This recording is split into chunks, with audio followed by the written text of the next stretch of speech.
देखिए क्लास 10 की एक्सरसाइज 8.1 का जो क्वेश्चन नंबर 6 है, क्वेश्चन में हमसे बोला गया है if angle A and angle B are acute angles such that cos A is equal to cos B then show that angle A is equal to angle B। तो question में हमसे बोला गया है कि एंगल ए और angle B जो है वो एक्यूट एंगल्स हैं। देखिए यहाँ पर हमारे पास एक राइट एंगल ट्राइंगल है, मैंने इसको ए बोला और ये राइट एंगल होगा और ये जो है यहाँ पर हम बी लेंगे इसको और यहाँ पर हम सी ले लेंगे। ठीक है, यहाँ पर ए और यहाँ पर बी क्यों लिया है, क्योंकि यहाँ पर बोला गया है ए और बी जो है वो एक्यूट एंगल्स हैं। तो जो राइट एंगल ट्राइंगल होता है उसके दो एक्यूट एंगल्स होते हैं और एक राइट एंगल होता है। ठीक है, तो ये वाला कौन सा होता है 90 डिग्री का राइट एंगल, बाकी जो ये वाले दो एंगल होते हैं ये एक्यूट एंगल्स होते हैं और ए और बी को एक्यूट एंगल बोला गया है, तो इसलिए ए हम यहाँ पर लेंगे और बी यहाँ पर लेंगे। ठीक है, आगे हमसे यहाँ पर बोला गया है कि cos A is equal to cos B, ये चीज़ हमें गिवन है। गिवन क्या है हमको, गिवन है cos A is equal to cos B। ठीक है, हमें जो प्रूफ करना है, जो शो करना है, तो टू प्रूफ के लिए हमारे पास है angle A is equal to angle B। अब हम इसका प्रूफ करेंगे। जब हम इसको प्रूफ करेंगे तो देखिए जो चीज़ हमें गिवन है ना, हम उसका यूज़ यहाँ पर करेंगे। जो cos A is equal to दे रखा है हमें cos B के, हम इसी का यूज़ करेंगे।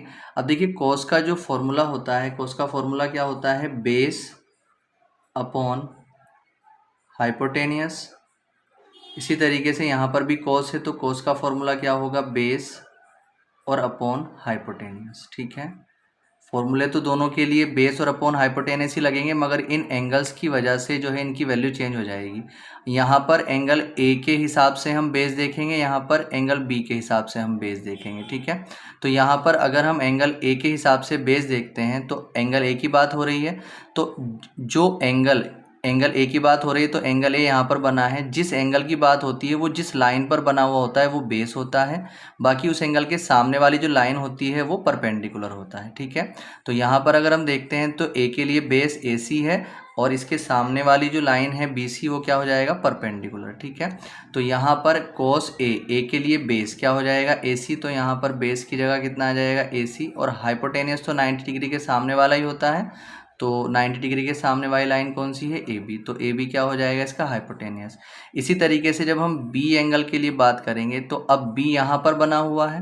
ठीक है, तो बी जो है ये वाला जो एंगल है, ये वाला बी एंगल, ये जो हो जाएगा ये इसका बेस हो जाएगा बी एंगल के लिए बी सी, और इसके सामने वाला जो ये इस एंगल के सामने वाली जो लाइन है ए सी वो क्या हो जाएगा, एंगल बी के लिए परपेंडिकुलर। तो बेस बी के लिए क्या होगा, बी सी, तो यहाँ पर हम लिखेंगे बी सी, और हाइपोटेनियस तो 90 डिग्री के सामने वाला ही रहेगा यानी ए बी। अब देखिए आपको एक बात ये मालूम है, यहाँ पर अगर हम देखते हैं तो क्रॉस मल्टीप्लाई की कंडीशन बन रही है। दोनों तरफ फ्रैक्शन हो, बीच में इक्वल का साइन हो, तो हम क्रॉस मल्टीप्लाई करते हैं।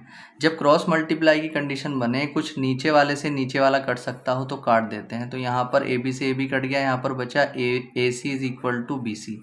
अब देखिए अगर हमने यहाँ पर देखा कि ए सी और बी सी बराबर है, यानी कि ए सी और बी सी ये दोनों की दोनों क्या आ गई हैं, बराबर, ये इसके बराबर आ गई है। ठीक है, अब देखिए आपको एक बात ये मालूम है, कोई भी अगर ट्राइंगल होता है और उस ट्राइंगल की दो साइड इक्वल हो जाती हैं तो उन दोनों जब दो साइड इक्वल होती हैं तो आमने सामने के जो एंगल होते हैं वो भी आपस में इक्वल होते हैं।